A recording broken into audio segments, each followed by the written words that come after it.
بسم اللہ الرحمن الرحیم. ناظرین کرام، آج ہمارے ساتھ محوی گفتگو ہیں چودھری محمد بشارت صاحب. بشارت صاحب سینئر ایریا مینیجر ہیں اسٹیٹ لائف کارپوریشن آف پاکستان میں. سر ہمارے پروگرام میں خوش آمدید sir. Thank you. Sir Covid کا 2 سال گزرے ہیں. کووڈ کی سختیاں تھیں، معاشی حالات خراب رہے. اس دور میں آپ نے اپنے آفس کو کس طرح سے چلایا، پرسنل لائف کس طرح سے گزاری، اور کیا آپ اس حوالے سے سجیسٹ کرتے ہیں کہ یہ کیا وبا یہ کس قسم کی تھی؟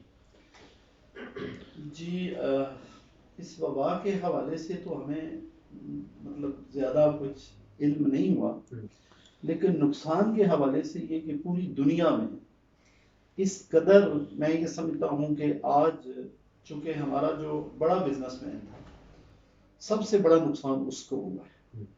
اور مجھے یہ لگتا ہے کہ کم از کم بھی ہم ورلڈ وائڈ جو ہے 50 سال پیچھے چلے گئے. اور اس سے مطلب ہمیں بہت زیادہ نقصان ہوا. پچھلے 2 سال سے ہمارا کام جو ہے وہ مطلب اپنا جو بیس ہے اس کے اوپر انکریز دینا جو ہے وہ انتہائی مشکل ہو رہا تھا. اس کی وجہ کہ تمام لوگ جو ہے یہ سہمے ہوئے تھے. کوئی بندہ جو ہے وہ باہر نکل کے کوئی انویسٹمنٹ کرنے کے لیے تیار نہیں تھا. اور میں یہ سمجھتا ہوں کہ حکومت نے اچھی حکمت عملی اپنائی اور عوام نے بھی ان کا ساتھ دیا. تو اللہ تبارک و تعالیٰ سے دعا ہے کہ آگے کے لیے اللہ تعالیٰ خیر فرمائے اور ایسی مرض سے جو ہے اللہ تعالیٰ ہمیں چھٹکارا عطا فرمائے ہمیشہ کے لیے. اور دوسری طرف اگر جائیں کہ اس کا محسوس کرنے کے اوپر ہے کہ ہم اس کو محسوس کیسے کریں. میں اس کو محسوس ایسے کرتا ہوں کہ دیکھیں وہ قومیں جن کا اللہ تبارک و تعالیٰ کی ذات پہ کوئی یقین نہیں ہے، کہ ان کا کہنا یہ ہے کہ یہ ایک نیچرل جو ہے پروسیس ہے اور یہ جو فصلیں اگتی ہیں، جو درخت اگتے ہیں، جو بچے پیدا ہوتے ہیں، یہ سارا ایک پورا ایک نظام ہے. اس میں کوئی کسی کا کمال نہیں ہے. میں سمجھتا ہوں کہ ان لوگوں کو کم از کم اس بات کا ضرور پتہ چل گیا کہ کوئی ہستی ہے ایسی جو اس نظام کو چلا رہی ہے، اور اس کے آگے ہم اتنے عاجز ہیں کہ ایک وہ چیز جو بالکل دوربین سے کہیں کسی جگہ کے اوپر نظر نہیں آتی، اس نے پوری دنیا کا ناک میں دم کر دیا. تو میں یہ سمجھتا ہوں کہ اس حوالے سے محسوس کرنے والے لوگوں کے لیے ہے کہ جن لوگوں نے اس کو اس طرح لیا کہ کم از کم وہ جو فرعون تھے ان کو کم از کم، میرا ذاتی خیال یہ ہے کہ اس سے نصیحت ضرور حاصل کی ہوگی انہوں نے. آگے اللہ بہتر جانتا ہے کہ ان لوگوں نے اس کو کہاں تک محسوس کیا، لیکن میرا ذاتی خیال نہیں. سر جب آپ پالیسیاں سیل کرتے ہیں، عموماً جب پالیسی سیل کرنے ایک ایجنٹ مارکیٹ میں نکلتا ہے، لوگوں سے ملاقات کرتا ہے، تو اس کو یہ سمجھا جاتا ہے کہ وہ موت کا سوداگر ہے، ڈیتھ کلیم کے حوالے سے ڈسکس کر رہا ہے اور اس قسم کی چیزیں.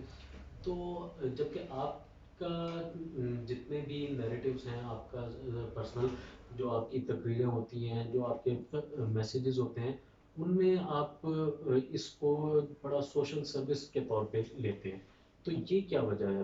آپ اس کو تھوڑا سا ہمارے ناظرین کے لیے بیان کریں. چونکہ جو سکسیسفل لوگوں کی پرسنٹیج ہے وہ پاکستان میں تو بس آپ میکسیمم اگر جاتے ہیں تو آپ اس کو 20% پہ لے دیں. ادروائز میرا خیال یہ ہے کہ 10% لوگ سکسیسفل ہیں اور 90% لوگ جو ہے وہ بس ایسے ایک ڈگر کے اوپر چل رہے ہیں جدھر زندگی ان کو ڈھال رہی ہے. یعنی ان لوگوں کے اندر کہیں تھرل نظر نہیں آتی. اور میں یہ سمجھتا ہوں کہ یہ کام ان لوگوں کے لیے جو بہت تھرلنگ ہے، اور وہ لوگ جو چیلنج کو ایکسیپٹ کرتے ہیں، وہ لوگ جو اس معاشرے کے اندر کچھ سرو کرنا چاہتے ہیں، وہ لوگ جو کوئی تعمیر کا کام کرنا چاہتے ہیں.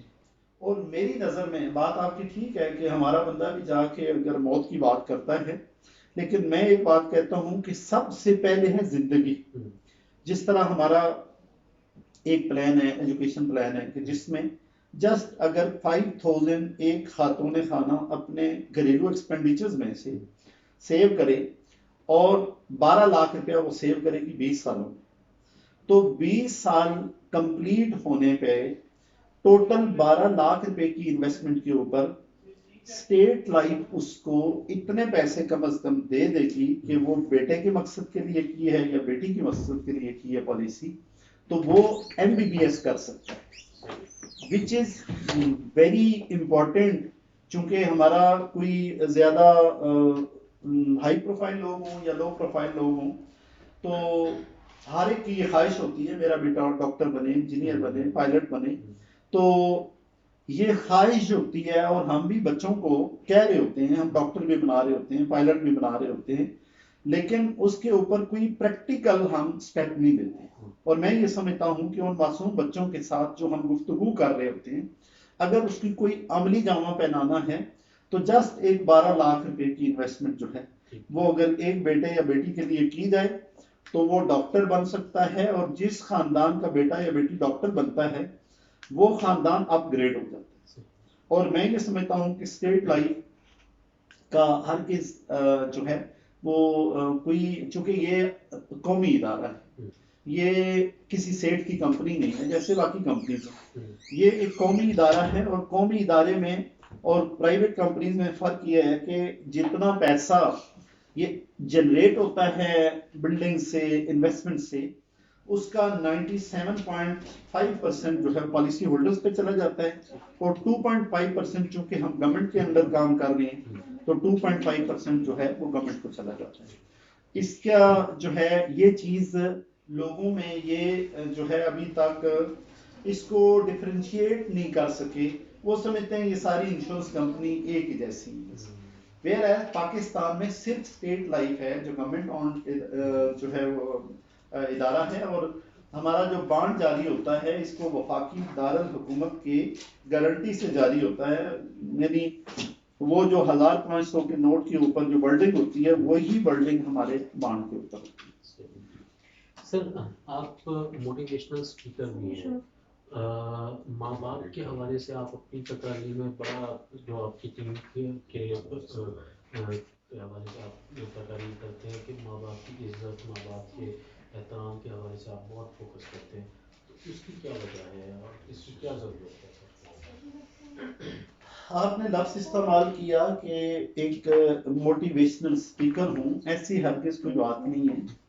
چونکہ ہمیں انسانیت جو چیز مطلب جس چیز کا تقاضا کرتی ہے، میرا خیال ہے کہ وہ سارے تقاضوں کو پورا کرنے کے لیے ہر جگہ کے اوپر، ہر سٹیپ کے اوپر ہمیں جن چیزوں کی ضرورت ہے، جس پہ ہم نے بہت غور کرنا ہے، تو وہ ہیں اپنی اپنی جگہ کے اوپر حقوق. یعنی والدین کے حقوق کو رب کائنات نے اپنے اس کلام کے اندر ارشاد فرمایا کہ جیسے اپنے نبی کی اطاعت ہے، یعنی اپنی اطاعت ہے، پھر اپنے نبی کی اطاعت ہے، اور اس کے بعد اولی الامر کی اطاعت، اور اس کے بعد جو چیز فی البدی کہی جس میں بلا فصل کہہ سکتے ہیں وہ ہے والدین کی اطاعت. والدین سے اللہ تبارک و تعالیٰ کی ذات نے ایک کام لیا ہے جس کو اپنا عمل وہ قرار دے رہی ہے، وہ ذات کہ میں پیدا کرتا ہوں. وہ ماں باپ سے وہ کام اللہ تبارک و تعالیٰ نے اپنے فضل سے لیا ہے. تو اللہ تبارک و تعالیٰ نے جو درد ڈالا ہے ماں اور باپ کے اندر، وہ درد اگر اللہ کی ذات نہ ڈالتی تو وہ رات کو ماں ذرا سا بچے کی کوئی طبیعت خراب ہے، اسے کھانسی ہو گئی ہے، تو اگلے کئی گھنٹے اس کی آنکھ نہیں لگتی. اور مطلب یہ تو بچے کو پتہ ہے کہ ماں کا جو ہے وہ مقام اللہ تبارک و تعالیٰ کی ذات نے کس لیے اتنا بلند رکھا ہے کہ حضور نبی کریم صلی اللہ علیہ وآلہ وسلم نے فرمایا کہ آج اگر میری ماں زندہ ہوتی اور میں نماز پڑھ رہا ہوتا اور میری ماں مجھے آواز دیتی تو میں نماز چھوڑ کے اپنی ماں کی بات سنتا. اب باپ کے متعلق میں یہ سمجھتا ہوں کہ یہ دونوں ہی بڑی مظلوم چیز کا نام ہے، جس کو ماں کہتے ہیں یا باپ کہتے ہیں. چونکہ باپ جو ہے اس کی ذمہ داری اور ہے. باپ کی جو مسائل ہیں وہ چار دیواری سے نکلنے کے بعد شروع ہوتے ہیں، اور جو خاتون خانہ ہیں ان کے مسائل جو ہے وہ چار دیواری کے اندر ہوتے ہیں. دونوں اپنی اپنی جگہ کے اوپر بھرپور کردار ادا کرتے ہیں. یعنی اگر کہا جائے کہ ماں کا کام آسان ہے کہ وہ چار دیواری کے اندر رہتی ہے تو یہ بھی زیادتی ہے. کیوں؟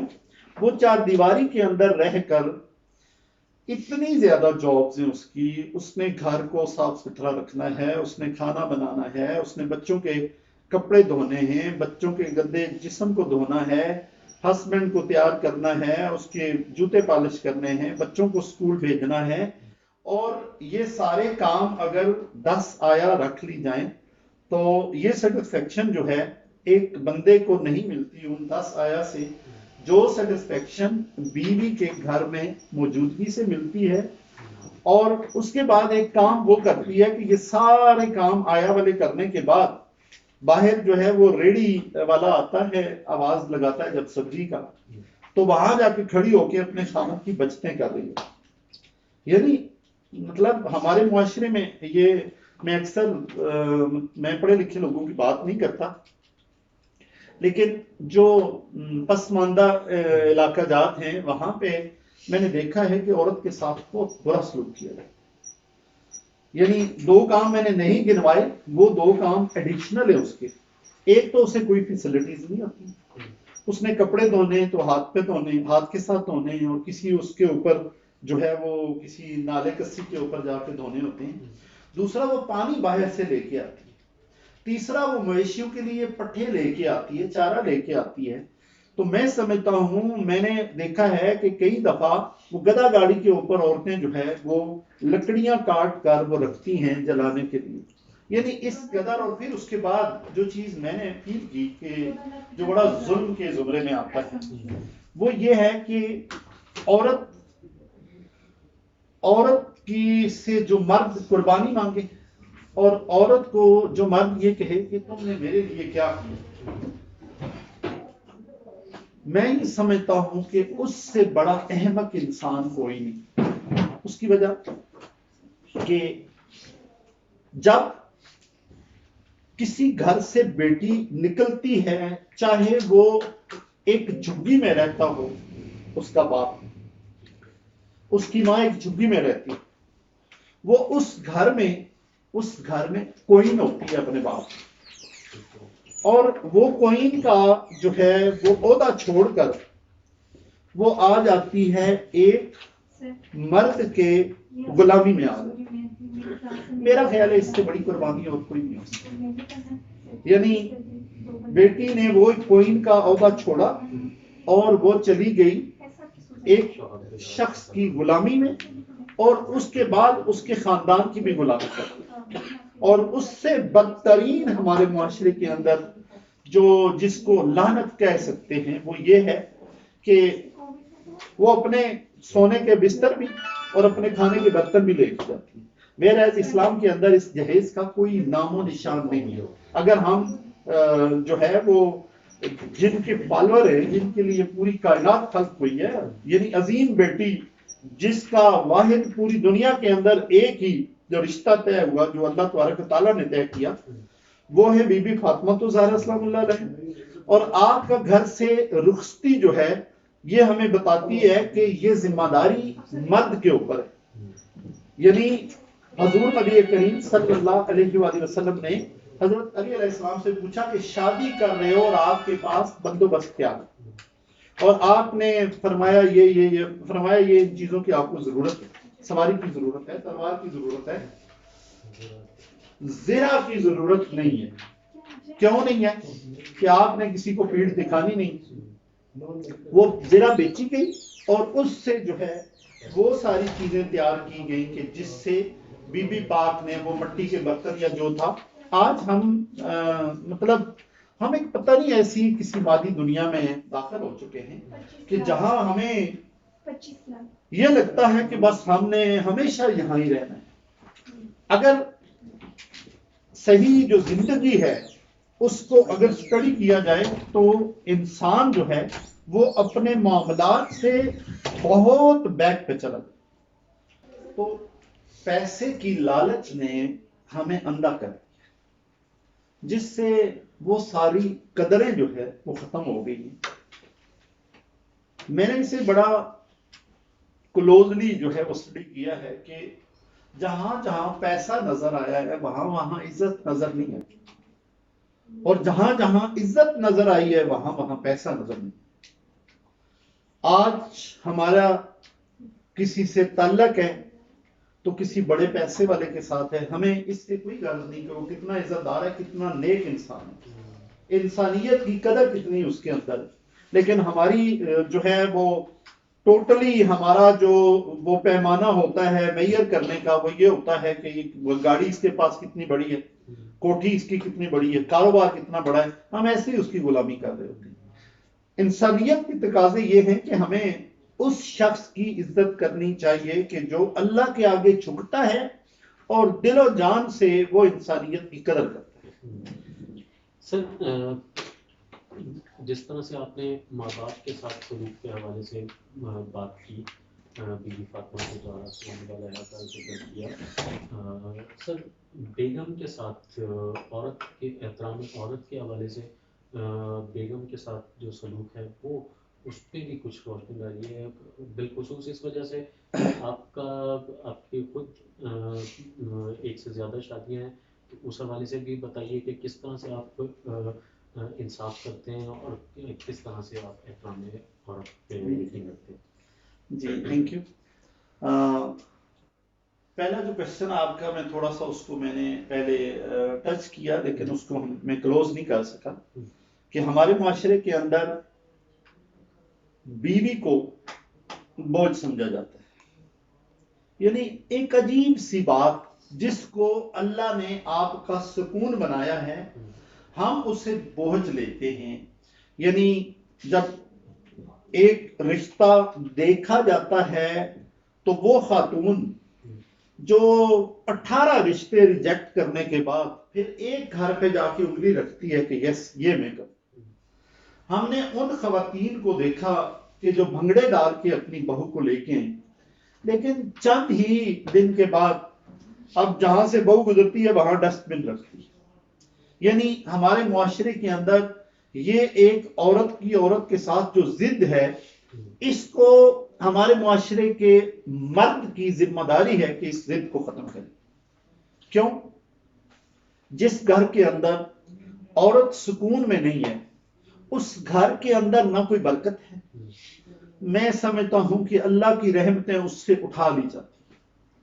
اس کی وجہ کہ جس رشتے کو اس مرد کا سکون بنا کے اس گھر میں بھیجا گیا ہے، جب رشتہ ہو گیا اس کے بعد جو ہے اس کے اندر کوئی نقص نکالنا، یہ بہت ہی ایک بھیانک سین ہے کہ جو میں شاید بیان نہیں کر سکتا۔ چونکہ ہو گیا رشتہ، اس کے بعد پھر رشتے کو اور کلوز کرنا ہے، اور کلوز کرنا ہے، اور کلوز کرنا ہے، اور بیوی کو زیادہ لیوریج اس لیے دینی ہے کہ اس بیچاری کے میں نے آج دن تک یہ نہیں دیکھا کہ میری کوئی بیگم میرے سے پہلے سو جائے اور صبح میرے سے بعد میں اٹھے۔ وہ ہم سے پہلے جاگ رہی ہوتی ہیں اور ہمارے بعد سوتی ہیں۔ جتنی بڑی ذمہ داری خاتون کے اوپر گھر کی ہے، نو ڈاؤٹ مرد کے اوپر بھی بہت بڑی ذمہ داری ہے، لیکن عورت کی ذمہ داری میں نے دیکھا اپنی آنکھوں سے، میں نے اپنی بیگمات کو دیکھا ہے کہ وہ بیچاری بخار میں ہیں، کوئی پرابلم ہے، کوئی بیماری ہے، لیکن اٹھ کے وہ بچوں کو دیکھ رہی ہیں، ان کو سنبھال رہی ہیں، ان کے مطلب ان کی جو پرورش کا حق ہے وہ پوری طرح ادا کر رہی ہیں۔ اگر کہیں کسی جگہ کے اوپر 0.01% اگر اس سے کوئی غلطی ہو جاتی ہے تو میرا خیال یہ ہے کہ بندے کو شرم آنی چاہیے اس کے اوپر کوئی تنقید کرنا اور اس کے اوپر کوئی ہاتھ اٹھانا۔ ہمارے معاشرے میں تو یہ بدبختی ہے کہ ان کے اوپر ہاتھ تک اٹھایا جاتا ہے، اور عجیب و غریب قسم کی جو ہے وہ گفتگو کی جاتی ہے کہ تیرے ساتھ میری مقدر جڑ گئے اور میرے مقدر ہار گئے۔ تیرے ساتھ میں جو ہے نا وہ بس میرا نام لگا تھا تو میری تو تباہی شروع ہو گئی. میں اگر وہ فلاں خالہ کی فلاں ماموں کی بیٹی سے شادی کر لیتا تو پتہ نہیں کتنی کوٹھیاں تھیں ان کی. یعنی اس طرح کی جو واہیات گفتگو ہے یہ مرد ادا کرتا ہے. مرد کو شرم آنی چاہیے, اسے ڈوب مرنا چاہیے کہ کل تیرے گھر میں بھی بیٹی آنی ہے, اور کل تیرے گھر میں بیٹی جو ہے جب تم رخصت کرو گے تو کیا تمہارے چاہت کیا ہوگی, تمہاری خواہش کیا ہوگی کہ وہ اس طرح کی بات جو ہے وہ کوئن کی طرح لوگ اسے رکھیں. آج تیرے گھر میں اگر کوئی بیٹی آئی ہے تم اس کے ساتھ وہ سلوک کر رہے ہو, اور پھر ساس کے اوپر جو ہے میں سمجھتا ہوں کہ آج ساس اور بہو کا جو جھگڑا ہے ان دونوں میں سے ایک اگر ہار جائے تو معاملہ حل ہو جائے. کیوں کہ اگر ایک بیٹی ایک گھر سے دوسرے گھر میں گئی ہے تو اس گھر کی جو مالکہ ہے, خاتون ہے, جو اس بچی کی ساس ہے اور جو اس لڑکے کی ماں ہے, اسے ساری زندگی گزر گئی اس گھر کے کام کاج کرتے ہوئے. آج اس گھر میں بہو کے قدم رکھنے سے ایسا کیا طوفان برپا ہو گیا کہ اس کے بعد اس نے اس کے اوپر تنقید کرنی ہے, وہ تو لیٹی ہوئی ہے, وہ تو بیٹھی ہوئی ہے, وہ تو یہ کر رہی ہے, وہ تو وہ کر رہی ہے. میرا ذاتی خیال یہ ہے کہ اگر وہ خاتون اپنی بہتری چاہتی ہے, وہ خاتون اگر یہ چاہتی ہے کہ میں جو ہے وہ ایک جنت نما ماحول مجھے گھر کا ملے, تو اس آنے والی بچی کو کچھ دن برداشت کرے. کچھ دن سے مراد 2 دن 4 دن 10 دن, بس وہ اٹھتی ہے, کوئی جھاڑو لیتی ہے ہاتھ میں تو اسے کہا جائے کہ نہیں بیٹا چھوڑ دے, یہ میرا کام ہے. اس سے پوچھ لیا جائے بچے تم مجھے یہ بتاؤ صبح تم نے ناشتہ کیا کرنا ہے, بس تمہارے گھر کے کام تم بہت کچھ کر کے آئی ہے ادھر, ابھی تم ریسٹ کر, میں ہوں نا ادھر, میں تیری ماں ہوں. اچھا میرا ذاتی تجربہ یہ ہے کہ اگر یہ بات اس بچی کو کہہ دی جائے, میں کہتا ہوں 10 دن 15 دن مہینہ 2 مہینے اس بچی کے اندر, اگر میں 2 مہینے بہت زیادہ کہہ رہا ہوں, کہ تھوڑے سے ٹائم کے بعد وہ جائے گی اور اپنی اس ساس کے ہاتھوں سے جھاڑو لے لے گی, اس کے ہاتھوں سے برتن لے لے گی کہ نہیں امی جی آج کے بعد یہ ذمہ داری میری ہے. ہم نے ضد برائے ضد کر کے تو ہم نے اپنے گھروں کے نقشے بگاڑ کے رکھ دیے. میرے گھر کے اندر میرے بچے ماشاءاللہ شادی شدہ ہیں, 2 میرے بیٹوں کی بھی 2 بیگمات ہیں, اور میں بیگم کو بیگم اس وقت تک کہتا ہوں, بیوی کو بیوی اس وقت تک کہتا ہوں کہ جب تک اس کی اولاد نہیں ہو. جس دن اس کے ہاں بیٹی پیدا ہو جاتی ہے تو مرد کے لیے وہ اب اپ گریڈ ہو گئی ہے, پروموٹ ہو گئی ہے, اب وہ اس کی غیرت کی ماں بن گئی. بیٹی ہوتی ہے باپ کی غیرت, اور وہ غیرت کی یعنی مرد کی غیرت کی ماں بن گئی. اب وہ بیوی نہیں رہی, اب وہ بیگم نہیں رہی, اب اس کا جو ہے نا وہ مقام بلند ہو گیا, اب وہ پروموٹ ہو گئی. بیٹا پیدا ہو گیا تو بیٹا ہے وارث, تو وہ اس کی وراثت کی ماں بن گئی. اب وہاں پہ یعنی پہلے بھی نہیں ہونا چاہیے, لیکن یہاں پہ جا کے ہم نے بڑے بڑے ایسے بھیانک سین دیکھیں جو مطلب اب چونکہ ٹی وی پہ یہاں دیر ہونا ہے تو بیان کرنے کے قابل نہیں, لیکن مرد کو اس بات کا پتہ ہونا چاہیے کہ وہ ہے تیری غیرت کی ماں, وہ ہے تیری وراثت کی ماں. ذرا سا تو نے پلس مائنس کیا تو تمہاری غیرت بھی اور تمہاری وراثت بھی رسک پر ہے. یعنی بہت کیئرفل اسے چلنا پڑتا ہے, بڑا بیلنس رکھنا پڑتا ہے, اور بہت ساری باتیں اس کی برداشت کرنی ہوتی. جب تھوڑا سا اس کو برداشت کر لیا اس کے بعد وہ پھر اپنے مقام پہ چلی جاتی ہے کہ نہیں بس میں سکون میں.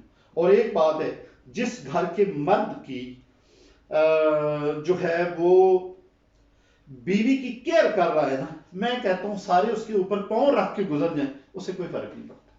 لیکن جب اس کا ہسبینڈ جس کی خاطر اس نے وہ کوئن کا جو ہے وہ عہدہ چھوڑا اور اس کی غلامی میں آ گئی, وہ ایک مرد کی خاطر آئی اس کا, اور اس گھر میں کسی شخص کی خاطر وہ نہیں آئی, نہ وہ ساس کے لیے آئی ہے, نہ وہ سسر کے لیے آئی ہے, نہ اپنی نندوں کے لیے آئی ہے, نہ اپنے جیٹھوں کے لیے آئی ہے, نہ جٹھانیوں کے لیے آئی ہے. وہ آئی ہے ایک بندے کے لیے. اب اس بندے کے دل کے اندر یہ احساس ہونا چاہیے کہ یہ جو کسی کی بیٹی آج میرے نکاح میں میرے گھر میں آئی ہے, میں نے اس کی کیئر کرنی ہے. لیکن ایک بات جو ہے یہ بڑی غور طلب ہے کہ کیئر ایسے کرنی ہے کہ ماں اپنے مقام پر، باپ اپنے مقام پر اور بیوی اپنے مقام پر. جو مقام ماں اور باپ کا ہے وہ مقام بیوی کا نہیں ہے. یعنی ہمارے ہاں ڈس بیلنس جو ہے اس کا بہت زیادہ استعمال ہوتا ہے کہ سم ٹائم جو ہے وہ صاحب جی جو ہے وہ ہر بات بیوی کی مانتے ہیں اور ماں کو جو ہے وہ دوسرے تیسرے سٹیپ پہ رکھتے ہیں. اور کہیں پہ ہماری وہ ماں بہن جو ہے وہ جو جب وہ بندہ جب شادی شدہ ہو جاتا ہے تو جو ہی باہر سے آیا، آپ غلطی سے اگر دروازے پہ اس کی بیوی کھڑی ہے اور اس نے اسے سلام کر لیا کہ ہاؤ آر یو بیگم، کیسی ہو، تو اب ماں نے پہلا لفظ یہ استعمال کرنا ہے کہ ہاں تیری ماں تو آ گئی ہے، اب میری کیا ضرورت ہے، پہلے تو اس کو سلام کر. لیکن جس دن ہمارے دلوں کے اندر سے وہ کھوٹ نکل گیا، ہمارا معاشرہ مطلب پھر اس کی تعمیر شروع ہوگی. آج میں یہ سمجھتا ہوں، خدا کی قسم کھا کے کہتا ہوں، یہ پیسہ شیسا کوئی چیز نہیں، اور اس پیسے کا آپ کے سکون سے کوئی تعلق نہیں. سکون کا تعلق آپ کے دلوں سے ہے. میں کہتا ہوں آپ اس گھر میں اس خاتون کو اگر عزت مل رہی ہے، اسے سب لوگ رسپیکٹ دے رہے ہیں، آپ اسے بھوکا اور سوکھی روٹی کھلا کے دیکھیں، وہ ایک لمحے کے لیے جو ہے نا وہ کہیں کسی جگہ پہ دل برداشتہ نہیں ہوگی. لیکن اسے آپ سونے کے نوالے کھلا دیں اور اس گھر کے اندر اس کو رسپیکٹ نہیں دی جا رہی، اس کے اندر اس کی تذلیل کی جا رہی ہے، اور خامد کرتا ہے یا اس کی ساس کرتی ہے یا سسر تو خیر اللہ معاف کرے میں یہ نہیں کہتا کہ ساس کرتی ہے، لیکن سسر جو ہے نا، میں نے یہ دیکھا ہے کہ سسر ہمارے معاشرے کا وہ آئیڈیل ہوتا ہے اپنی بہوؤں کا، کہ جب اس نے گھر میں داخل ہونا ہے اس نے ادھر نظر مارنی ہے ادھر نظر مارنی ہے، بیٹا نظر آیا، بیٹی نظر آئی، بیوی نظر آئی، بہو نظر نہیں آئی، تو ایک دم اس نے کہا یار میری بیٹی کدھر ہے. یعنی ہمارے معاشرے کا جو سسر ہے وہ بہت حد تک کوئی بہت ہی گیا گزرا ہو کہ جو اس لیول پہ چلا جائے. ادروائز میں نے میری آلموسٹ 60 سال جو ہے وہ کمپلیٹ ہونے والے ہیں، تو اس عمر تک میں نے کوئی سسر کی طرف سے کوئی بھیانک سین نہیں دیکھا جیسے ساس اور بہو کا یہ جو جھگڑا ہے. اس میں یہ صدیاں بیت گئی، یہ چلا آ رہا ہے. مزے کی بات یہ ہے کہ جب وہ بچی بہو ہوتی ہے تو وہ کہتی ہے مجھے ساس اچھی نہیں ملی، اور جب وہ ساس بنتی ہے تو وہ کہتی ہے مجھے بہو اچھی نہیں ملتی. یعنی یہ اس کا مسئلہ ہے کہ نہ اسے بہو ہوتے ہوئے ساس اچھی ملتی ہے، نہ ساس ہوتے ہوئے بہو اچھی ملتی ہے. اگر ایک دفعہ وہ خود اچھی بن جائے، چاہے وہ بہو ہے یا ساس ہے، ایک دفعہ اچھی بن کے تو دیکھیں، ایک دفعہ برداشت کر کے تو دیکھیں. میں اس میں نا سم ٹائم بڑا خوف زدہ ہو جاتا ہوں کہ اس ساس کا اینڈ کیا ہوگا جس ساس نے اپنی بہو کو ناراض رکھا، جس نے اس کی تذلیل کی. وہ ٹائم اس کے اوپر کتنا مشکل ہوگا کہ جب وہ چوڑیاں اتار کے پھینک رہی ہوتی ہے، رنگ جو ہے وہ اتار کے پھینک رہی ہوتی ہے اور لیٹی ہوتی ہے، اور اسے کوئی اٹھانے والا نہیں ہوتا، بٹھانے والا نہیں ہوتا. اور میں اکثر ایک بات جو ہے میں نے اس میں لکھا بھی ہے کہ خاوند کہتا ہے تینوں ٹائم کے اوپر کھانا میری ماں کے سامنے ٹیبل پہ رکھا ہو. اب بحکم جو ہے وہ خاوند کے حکم کے بجا لاتے ہوئے خاتون نے وہ کھانا اٹھا کے اس کے سامنے رکھ دیا کیونکہ خاوند کا حکم تھا. اب اس نے رکھ دیا، اس نے کھایا ہے نہیں کھایا، اس نے اپنا ڈیوٹی اپنی کر لی.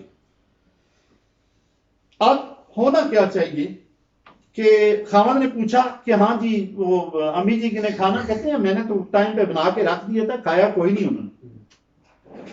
میں یہ کہتا ہوں کہ اب یہاں پہ بہو کی ذمہ داری یہ ہے کہ وہ نوالے بنا کے اپنی ساس کو کھلائے، وہ اسے اٹھائے، وہ اس کی کیئر کرے، وہ اس کو کمپنی دے. اب صرف کھانا اٹھا کے بنا کے دے دینا از ناٹ سفیشینٹ. مطلب یہ کوئی ایسی جاب نہیں ہے کہ جاب یہ ہے کہ اس گھر کے اندر وہ اس کی گھر کے اس کے خاوند کی وہ ماں ہے، اس کے لیے بڑا مقام ہے. تو اس لیے اس کو چاہیے کہ اس ماں کی قدر ویسی ہی کرے جیسی ایک ماں کو وہ چھوڑ کے اگلے گھر میں آئی.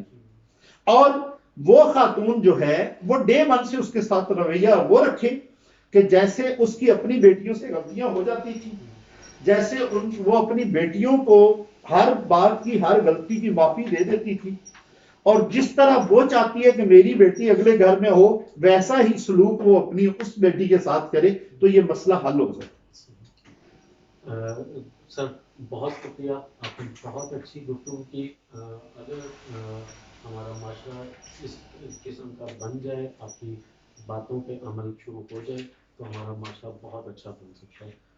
ناظرین کرام، امید کرتے ہیں کہ آپ کو ہمارا آج کا پروگرام بہت اچھا لگا ہوگا. اپنے کمنٹس کے ذریعے سے آگاہ کیجیے اور ہماری ویڈیو کو لائک اور شیئر کیجیے. شکریہ. شکریہ.